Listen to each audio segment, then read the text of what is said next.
Room, the only way to start your day. The National Tallying Center. So this court case, or rather this petition that Okiam Tata brings, takes on a slightly different persona. So we get into those conversations and more. And we're looking into the IEBC this hour again, of course, this being a litmus test for how this newly established IEBC is then going to operate. And we're going to have that conversation this morning with our good friend and journalist, Member of Parliament for Wajir South is Mohammed Adow, and he joins us this morning. Good morning. Good morning, Lou. How are you doing this morning? Very well. How are you doing? Good. Karibu Sana, thank you for being here today. Ready for the polls is the question that we're going to ask. Members of Parliament told us that this IEBC has met the mark, and that after the vetting and the assessing of all of this have said, you know what, all right, we're going to be assessing the IEBC state of preparedness, and you're going to be here to, of course, you're here to help us understand this a little bit better and a little bit more. But we're going to start off with today's proverb. Dennis will share that with you. And our proverb comes from Senegal, the Madinka people, and this is what they say. If there is no enemy within, the enemy outside cannot do any harm. How would you interpret that? That enemies outside need a bridge to get in, or a door to get in, or somebody to unlock the latch and let them in. So you should be more wary of the enemies within than those outside. Yeah, they will always sell you out, eh? Indeed. Yeah, well said, well interpreted. Kabisa. All right. So, see, the IEBC, Mohammed, is at the point where it's gotten put together in terms of its constitution, and now commissioners in place and moving forward. And before you know it, they have to test their mettle with this by-election that's happening tomorrow. And there are many questions that are already coming into play in terms of what's going to happen. Will Ethicon and his people then be able to make sure that they are seen and not just doing the things that they should be, but also seen to be doing the things that they should be? Is the IEBC prepared, using this by-election as a measure of preparedness? Well, the scale is much smaller, in the by-elections than in the general elections in about 20 months or so. But that doesn't say, that's not to say that it is not a test for them. It's a huge test for them, how they conduct the by-elections, their preparedness will go a long way in instilling confidence in Kenyans that the Ethicon Commission is actually ready to carry out the elections. Any bungles would be really felt and would go a long way in telling Kenyans. It will be a sense of foreboding that the Commission is not ready. The Commission is not up to the task. So this is what they will have to be wary of. So far, we're seeing they're saying funding is available, security coordination with the relevant security agencies are, ongoing. They have everything ready, ballot papers printed and all that. Continuous voter registration also going on. So we are seeing a certain level of readiness on the part of the Commission. But I must say again, with a lot of certainty, that yes, the by-elections will go a long way in instilling confidence in the people about the readiness of the Commission.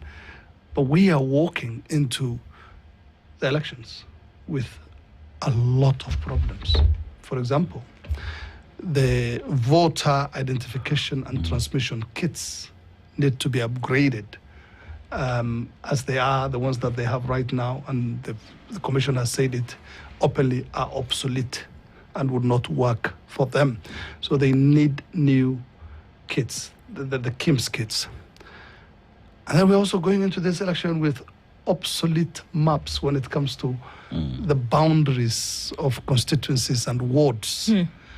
And I believe the boundary review being postponed till after the next elections would come as a blot on the conscience of the Electoral Commission and a huge blot on their image as well. Although, again, in their defense, they say they were constituted much later and do not have time to carry out this very, very solemn task. But in terms of representation, which the current constitution is very huge on, the lack or the inability of the commission to carry out boundary reviews would really have a huge impact on confidence in the general elections. But Mohammed, as you speak about preparation of IEBC, fine, there is the aspect of infrastructure, funding, and everything that they have to put in place. But as you talk about just the by-election that you talk about, there is the aspect of the law. And what do I mean about the law? It's the fact that we have seen what would be civil servants participate in campaigns for candidates during this by-election. And one would have hoped that IEBC would have been in the forefront in saying no to that, addressing themselves to what the law says. And IEBC has been accused of being silent where the law is being broken. Fine, we have seen that individuals have been fined $1 million shillings for what they say, but it is much, much later after Kenyans complained that we have a silent IEBC. So as we talk about preparation, there is the aspect of we're talking about funds that they need for them to be able to do their job, necessary procurement. But how about the other aspect of the law that IEBC is seen to be silent on, especially when it's being broken? Look, it's not a problem that is just confined to the IEBC. It's a Kenyan problem, and we have to face that. We face that everywhere. We have fantastic laws. Parliament creates some of the best laws, very modern and progressive laws. And the problem is always in the implementation. And that is not a problem just, for IEBC alone. Yes, public servants are involved in politics, and they're very wide-eyed about it with no remorse whatsoever. We face it in our constituencies. We face it in our everyday lives. And that's a problem. But again, this is just a symptom of a far wider problem. What's the wider problem? Huh? What's the wider problem? What? What's the wider problem if there's a symptom? The wider problem is we make laws that we do not obey. We do not implement, and anyone can do anything as long as you are in a position of power and influence. So you see permanent secretaries going out there campaigning, cabinet secretaries campaigning, administration officials taking sides in political duels and siding with some of the candidates. I mean, it's a Kenyan thing now. It's part of the culture of impunity. If that's the case, there's a lot of. I hear what you're saying, but then I would imagine that the lawmaking body would be a little bit more frustrated with the outcomes of legislation that are not followed.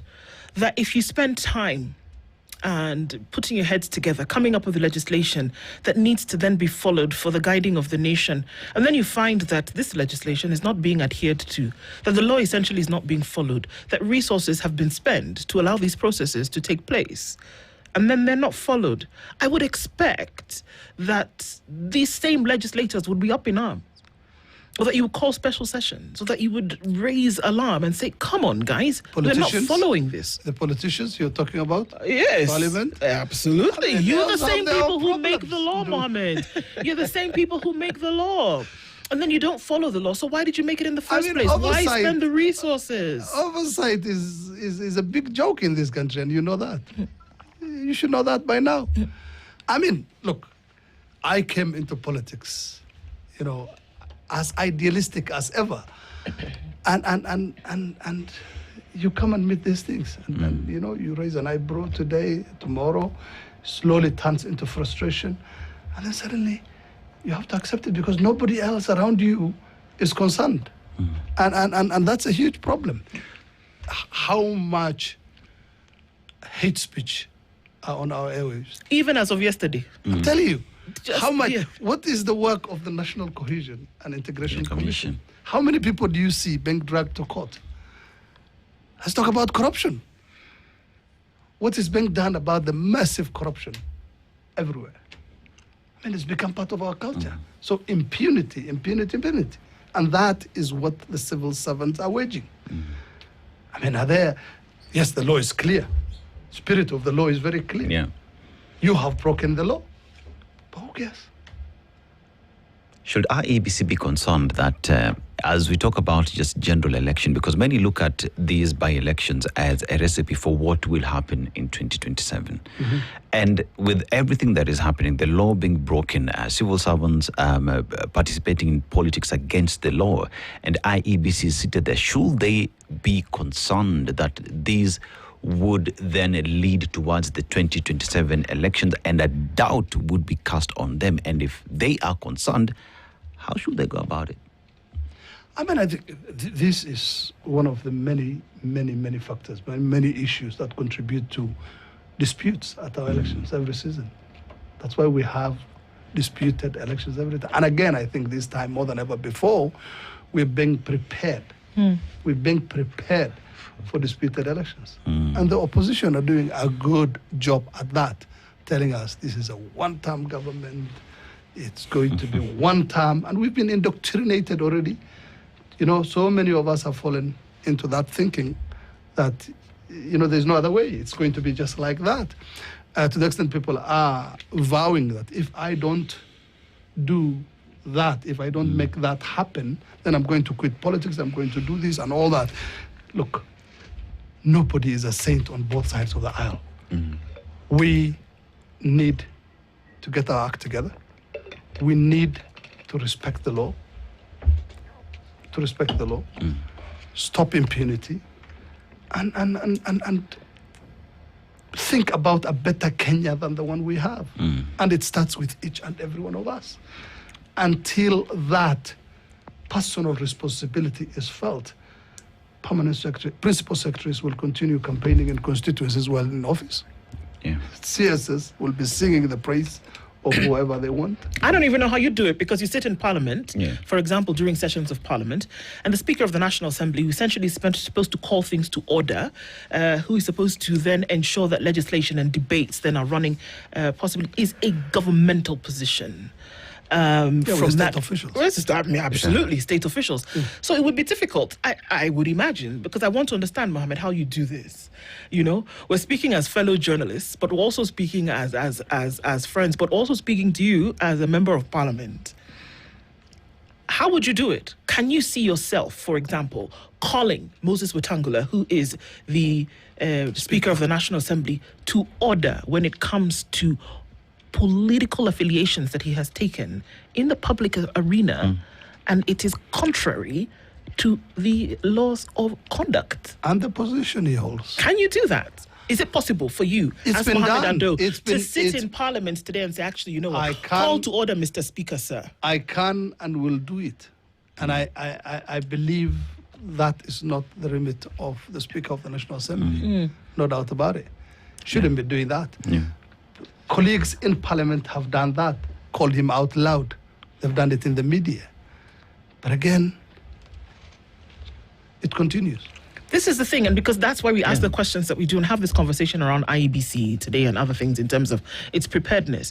Because if we're unable to call out some of the things that we see happening so glaringly in society from a legislative point of view, what would happen in terms of then behavior and practice where things have been legislated on? It is in the law that an abrogation of this law could see somebody put in trouble. But we see these things happening every day, and we we are okay with it, because if we weren't, we would do something about it. So then what does it say about our lawmaking, and what does it say about our law practice if we are accepting of the things that are clearly against the law? How do we do this? Look, I am as frustrated as everyone else who is frustrated about this issue. And it's not supposed to be. We've got amazing laws. We've got fantastic laws. And we should do the honor of following our laws. And again, those people in positions of influence, in positions of leadership, I believe have got more responsibility, more moral responsibility to follow these laws. We thought after the 2007 post-election violence and with the Truth, Justice and Reconciliation Commission and the promulgation of the new constitution in 2010, that we've put all those years of impunity behind us. Unfortunately, we're seeing, even a more, a bigger problem than what we had then.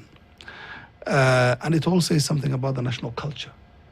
And when I think about it, and I think about this quite often, it all goes back to public perception of these things. If people are breaking the law when they're in office and holding public office, they should face their Waterloo in the elections. They should get, voted out. But does that happen? No, because we are voting along clan lines. Ethnicity is the major ingredient of the Kenyan politics. And it's the main consideration for somebody getting elected or, not elected.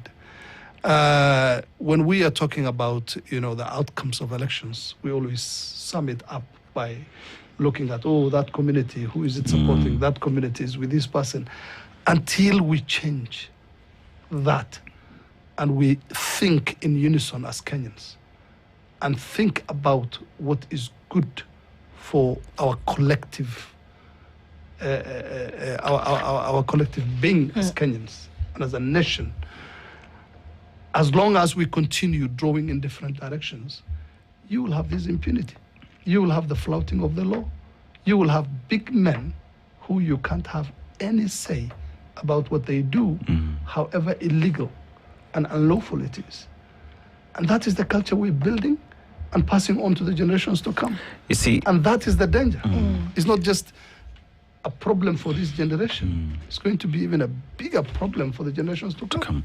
You see, when you talk about preparations for elections, there's something that is critical, which is voter education, So right now we have the ongoing voter registration that is ongoing across the country, but we have not seen a single attempt from IEBC to advertising or just speaking to Kenyans to come out. Fine, we've seen the commission come out, speak once in a while in press conferences, but there are no boots on ground speaking to Kenyans, encouraging the 6.3 million who are being targeted to get out there and register themselves as voters. What do you reckon of that?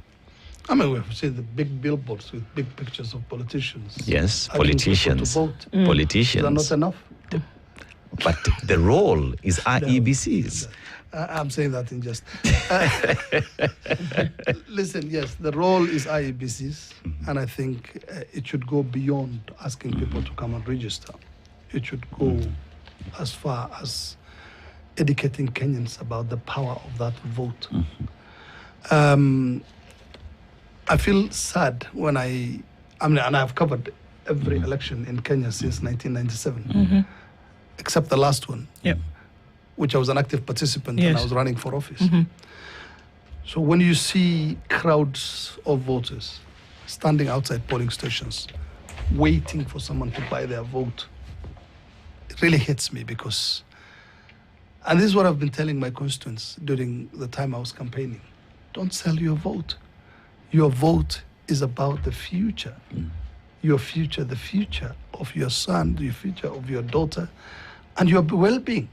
I mean, if you use it right and elect good leaders, then you're going to get services that are going to ease the life in which you'll find ease in life. I mean, you have a dispensary here that doesn't have drugs. That is leadership. You have a school that doesn't have teachers. That's all about leadership. Every aspect of life in Kenya today depends on representation and service to the people. So if you want a better life, this is what IEBC should be telling Kenyans, that they should vote wisely. And all these, ethnic-based voting and all these, voter bribery and all these should all be tailored within the civic education, and even should go further, about to talk about how voting is part and parcel of being patriotic and loving your country. Yes, it should be done. I haven't been very keen to look and see whether they are doing it, but you said it very well that you haven't seen any.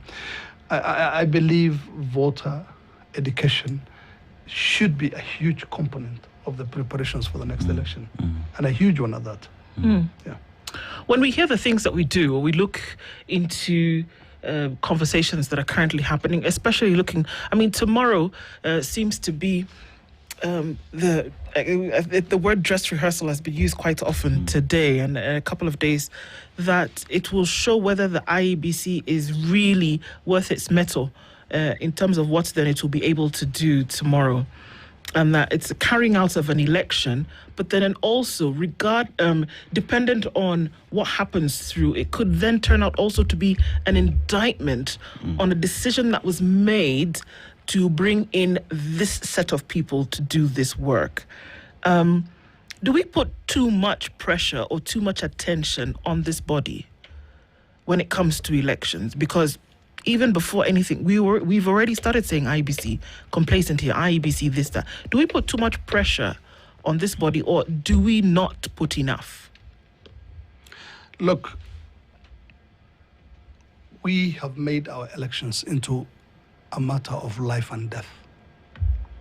Something that is totally different from how other progressive nations across the world look at elections. I mean, I've covered elections across the world, and you would go to a place, election season in Kenya is a carnival. Yes. It is a carnival. Yeah. You would go to a place where there are elections and you will not even feel a sense that there are elections. People would go out there, cast their vote, return to work after they are done. It's not even declared a national public Go back to holiday work. or anything. Go back to work and wait for the results, which are announced on television and in the media. And then the winning candidate holds, a celebration meeting in which they give either a concession speech or a victory speech to a group of their friends and the people who've been campaigning for them. And the next morning, it's like nothing happened. People go, people come. But here we've turned it into a life and death matter. Our political duels, are so full of pressure that the umpire, the referee of this, very emotive process, of course, there's a lot of pressure on them. Are they up to the task? Time will tell. These by-elections, of course, will give us a glimpse into, what kind of metal they're made of. We will be looking critically at the logistics part of it, as well as the confidence people would have in the results and how the elections are done. In the last election, we've had delays in materials being taken to polling stations, long queues, voting extending past midnight in some places, and all the other shenanigans. Now, are we going to see that in these by-elections in these different parts of the country? I hope not. But everything that happens from here on in, we have our eyes on the Independent Electoral and Boundaries Commission. There are those who do not trust IEBC due to, even from the onset on how it was put in place, its constitution and all that. It was negotiated between political parties, and that alone has cast doubt on IEBC because many feel it is a vehicle for politicians, for them to achieve what it is they want. But even as we speak at the moment, there is our one Mr. Okombo here is saying, I was surprised to see people being bribed a small mattress, small blanket, and 500 bob in Malava in exchange for voter bribery. These are things that are out there for anyone to see. And if IEBC is to deal first with the doubt that has been cast from how it was put in place, its constitution, and voter bribery that we continue to see, how candidates are behaving, violence all over the place. How do they deal with that for Kenyans to say, we finally trust IEBC? How should they move? How do they win those who are not converted? Look, elections are a process. Elections are not an event that happens in a single day, that day of casting your vote. It's a process. From the moment campaigns start, how candidates are handling themselves. Are they following the law? You just talked about voter bribery. It's part of the process. And that is what election observers and monitors look at to determine whether the elections were free, fair, and credible. So in that process, bribing people with sugar, tea leaves, mattresses, as you said, and all that is part of that process that will either lead to confidence in the elections or lack of confidence. And that is why we have so many petitions after the elections. Because if some of the candidates are seeing that people have been bribed and there's been a lot of inducement and all that other voter inducement, it doesn't add on to the confidence that the process would have if in the absence of all this. So the IEBC is in charge of that process called elections. It's not just in charge of voting. Yeah. And the earlier the commission, I'm sure they understand. But again, as I told you, there is the theory part of it, and there is the reality part of it. As long as we have sacred cows in the politics of Kenya, no commission, no institution, no commission, no individual, however well-meaning, will be able to follow the spirit of the law. Where do the people come into all of this? Because we talk about, blood, sweat and tears is what a lot of folks are ready to then shed and spill for getting a position, right? And that it would seem as though a body that was put in place could be manipulated in one way or another to ensure that a particular person gets into that position. What's it going to take for the will and sovereignty of the people to actually sit in the position that it ought to when these decisions are being made, when these positions are being fought for, that the will of the people is essentially sovereign to all of this? When will that actually happen? Because bribing would-be voters, if anything, it talks about the fact that you are stamping on the will of the people, that you know that people need a loaf of bread, you know that people need a kg of unga, you know that. And so you're going to give them that in order for them to get your vote. And you might be giving it to somebody who doesn't know where the next meal is coming from. This is it. You understand? So the will of the people is not taken into consideration. No, I have worked outside this country for 17 years. Nothing prepared me for what I came back to. Look, this is part, and I will repeat again.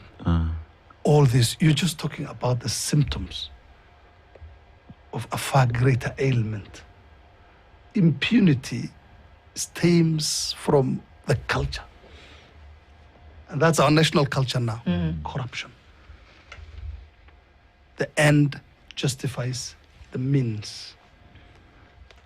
And partly, I sometimes I feel like, the law of the jungle is actually in operation. Survival for the fittest. And that's what we have come to. Because we've failed to look at ourselves as a single unit, a nation called Kenya, that has either to rise together or fail together. That we should not leave anyone behind. Not in the allocation of resources, not in the planning of development, not in creating equity, access to resources, access to employment, equity in education. Do we have that in Kenya? And for some of us who came out of a lot of, from a good place in our hearts to try and take part in the building of our nation, every day that you remain in this system, the political system that we have built, which some cherish so much, it hurts. It's painful.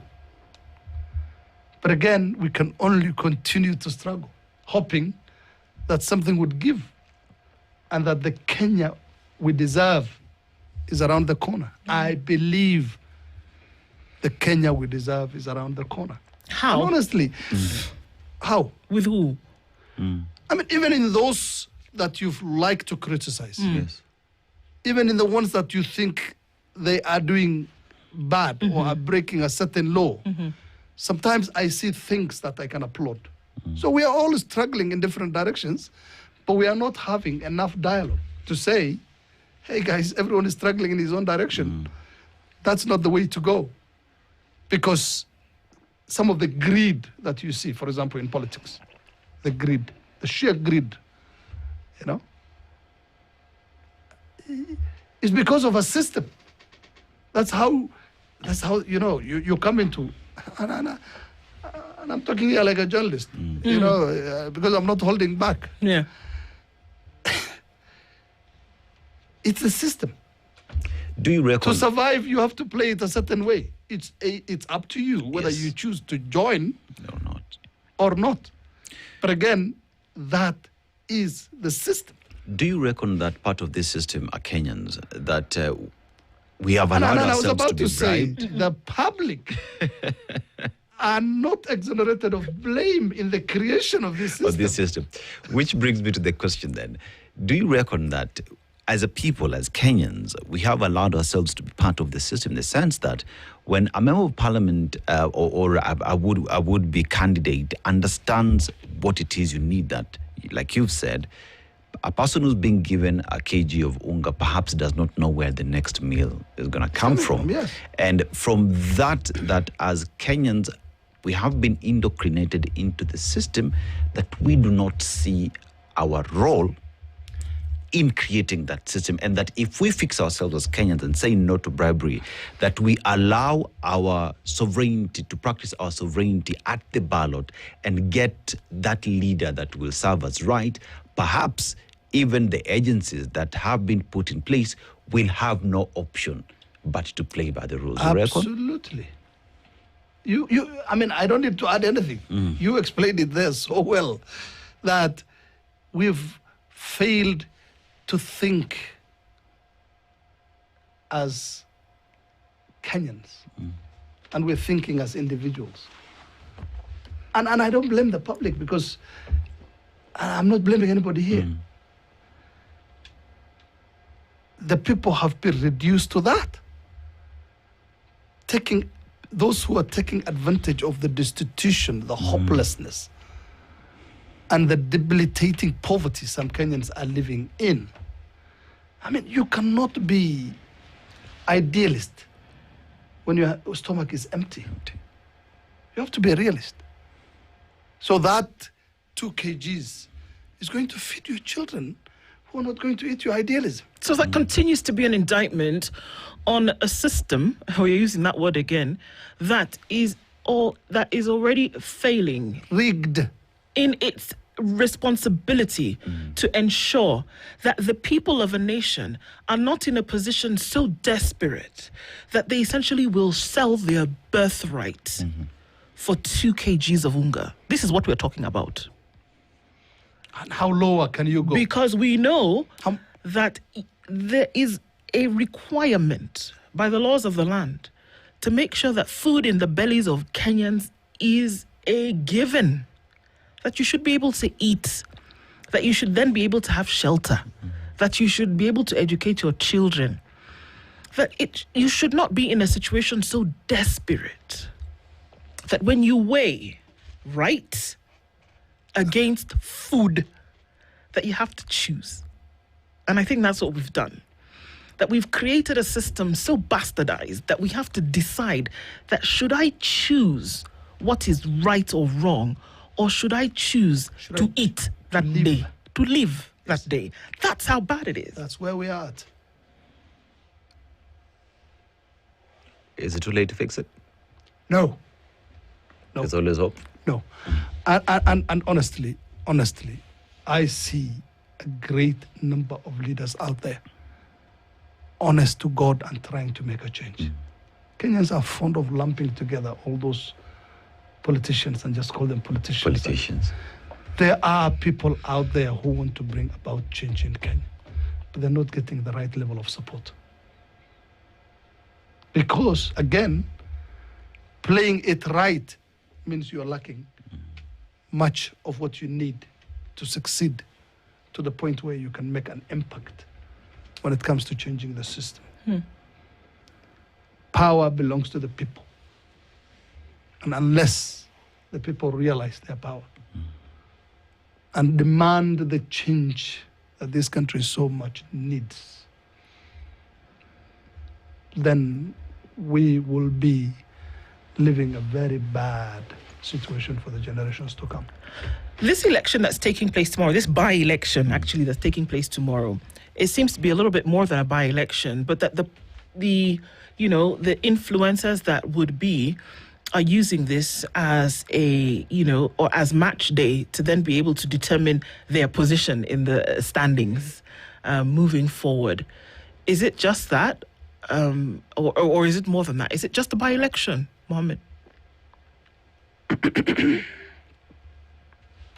In what sense do you ask? People have camped out in Malava. People have camped out in Embu County. People have been camping out in Magarini. People have been there. And I often wonder, is it that things that were supposed to... holders whose offices are empty. Exactly. Is it that the work that's supposed to be done has been suspended? We have reduced elections to a life and death matter. Why don't you leave it out to the candidates to sell their policies? Just get it out. Understand? Why don't you let the people decide? I don't know which slogan it was. I think it was Ford Kenya. Was it the Ford? Let the people decide. Used to be a slogan in the 90s. Listen, that is what our politics is. That is what it entails.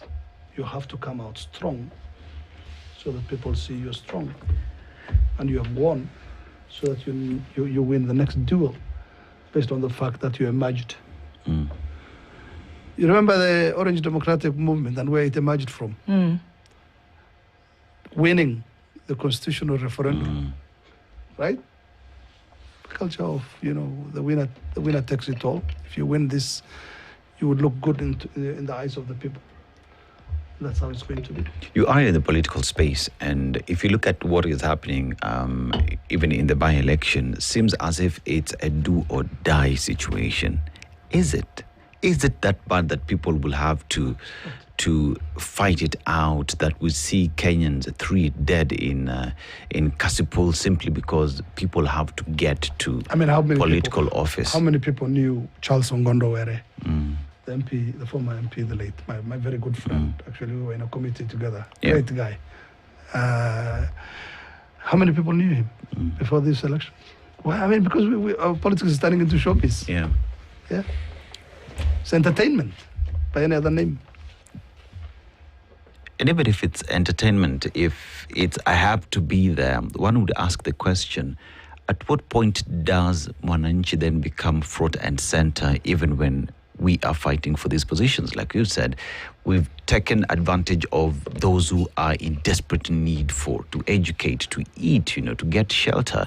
And if we understand that this is the position where Kenyans are today, do we ever think of solving those problems, or is it about once I get to power, that's it? It depends on leader. And the next one. It just depends on what your motivation was in coming to politics. Do you think that there's motivation? And I again, I see a lot. And I see a lot of people out there. You need to complete that sentence. You need to complete that sentence, Mohammed, because essentially what you're saying is that there, and maybe we can actually today, the 26th of November, say it once clear that it is very true that there are some people who put themselves up for office and couldn't give a rat's behind about sorting out things and making it better for people. There's a lot of truth in that. It's all about them. No, there's a lot of truth in that. But there's a great number of others out there trying to make a real difference, to change the lot of their people. So, I mean, you don't throw the baby with the bathwater. It's a mixed bag. It looks as if those who care more about themselves than others are, having the upper hand sometimes. Yeah. But again, I believe it can be fixed.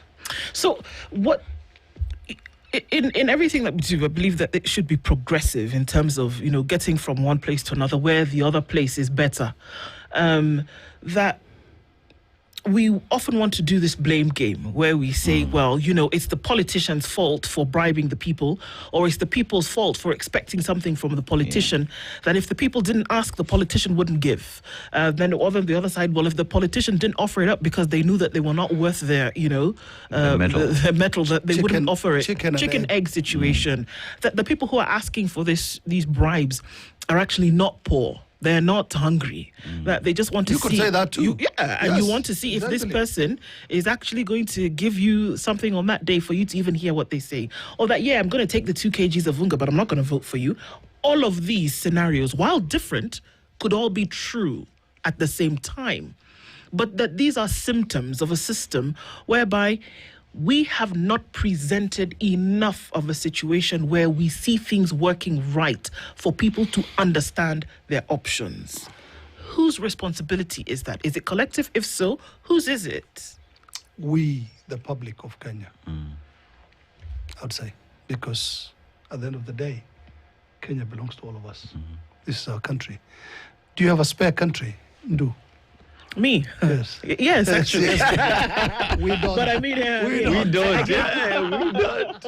We're stuck here. All in We jest, don't of have a course. spare country. Yeah. So we need to fix our country. We need to support our leaders. And I think it starts with the fact that we support our leaders, correct them along the way. I mean, if you've given somebody a 5-year term, don't start shouting one term, at the first year or the second year, because a complete picture of what they are about and how their vision has worked can be realized only after the end of the term, because that's when you are given the constitutional chance to judge and cast your ballot again to see whether you have more of the same or you want change. We need to respect leaders. That respect is broken. We are abusing our leaders. We are looking at them as automated teller machines that you just fork out 200 shillings. So the price is much higher in my region, by the way. If you give somebody 200, They'll give it back. You're in trouble. Tokula bakora. You need at least 1,000. I mean, depending on the age of the person, if he's an elder, Wow. at least 5,000. Yes, this handout culture has to stop. We need to put premium on development. We need to put premium on things that will change our lives. Not, a quick fix like 2 kg of unga. We need to start living for beyond today. Mohammed, I want to ask the question in 2 different ways. Do you reckon that Kenyans understand the power of their vote, what that would do to them? And does the leaders who've been given that right understand the power that they have been given by the citizenry to deliver? It's a mixed bag once again. Some of us do understand the responsibility we've been given.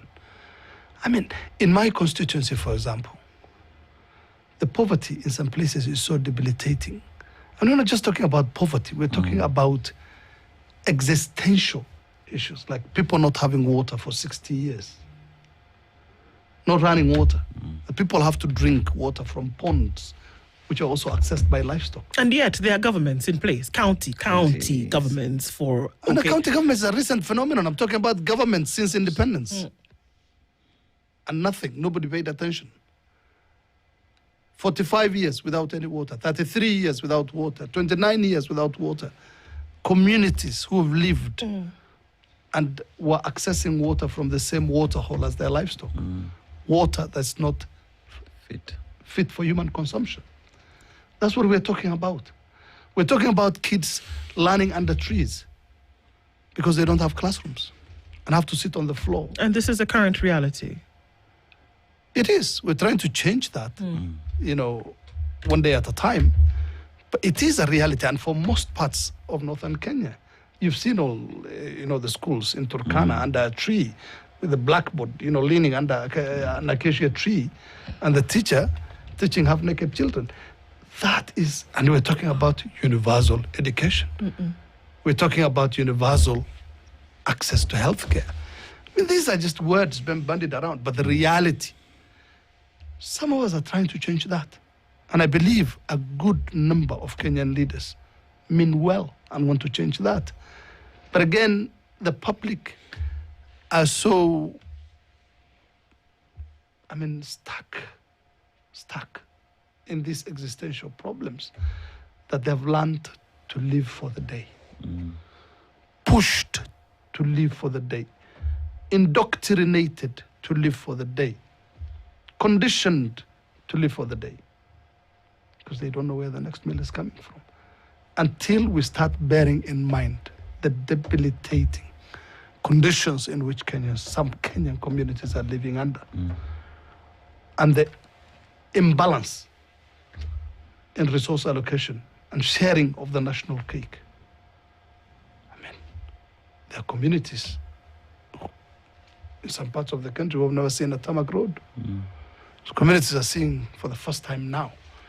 The people of Kotulo in Wajir and Mandera, there are two Kotulos, by the way, and the people of Tarbach are seeing tarmac for the first time. The people of Habaswein saw tarmac just 2 years ago for the first time. And you could, if you go on TikTok, you will see all the TikTokers, marveling at and recording videos. This should not be happening in this country. When we're talking about dueling of, roads and, creating superhighways in other parts of the country. But you all clapped during the State of the Nation. We did not all clap. No. Okay, I beg your pardon. There was some clapping. There was some clapping, yes. In Parliament when the State of the Nation was being given, when we were told about this 28,000 kilometers of road that would be done. But again... And there are parts of the country that are languishing in poverty. Look at the vision the president had. Daring to dream. Okay. Honestly. I really bought into what he was saying. Okay. That it is possible. That it can, and I don't want to be a doubting Thomas. I believe it can be done because I have watched and covered other countries. Where it has happened. It has happened. In Qatar, in 1995, when there was the coup d'etat in which the current father emir in Qatar toppled his father, he made a speech. Qatar was by then just, very small, tiny place that, still tiny, but again, right now it is a renowned nation across the world. It's a pearl of the Gulf. For many reasons. Yep. Very many good reasons. So he made a speech and said, I did this. I abhor what I did, toppling my father. I don't believe in coup d'etats. But it had to be done because this country, the capacity and the where it is right now and the potential are really, the potential is far greater than where it is right now. And I want to fix it. And I promise you, I'll make your passport one of the best in the world and your country one of the most renowned in a very short time. And he did within no time. Qatar today is the biggest exporter of liquefied natural gas. It's the second, it has got the second the deposits, making use of the minerals in the country to turn around an economy that wasn't performing at all. Singapore, we've read the former Prime Minister Lee Kuan Yew's book, From Third to First World. We've seen Malaysia and, Korea and what they have done. We've seen, the Gulf countries, and all the dreaming that they're doing. Why can't we dream? Kenya is a country that can achieve great heights if we put our act together and support the leadership that is dreaming.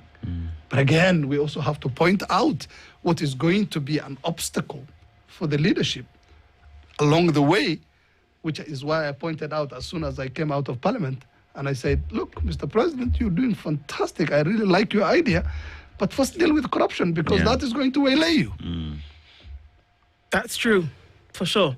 And to then be able to look into these things and have these conversations, very important. That, yes, you can dream. A lot of what we see around the world today are the end results of dreams. Yes. But the dream was taken from just a dream, and it was put and implemented and then into reality. Absolutely. And that is a responsibility on all of us. Because at the end of the day, Kenya belongs to all of us. Mohammed Adow is the Member of Parliament for Wajir South. Has been here with us this morning. If anything, we can go dreaming and making sure that these things become reality. Thank you for being here this morning. It's 9:01. Good morning. The latest news from around the world. This is the Situation Room, the only way to start your day.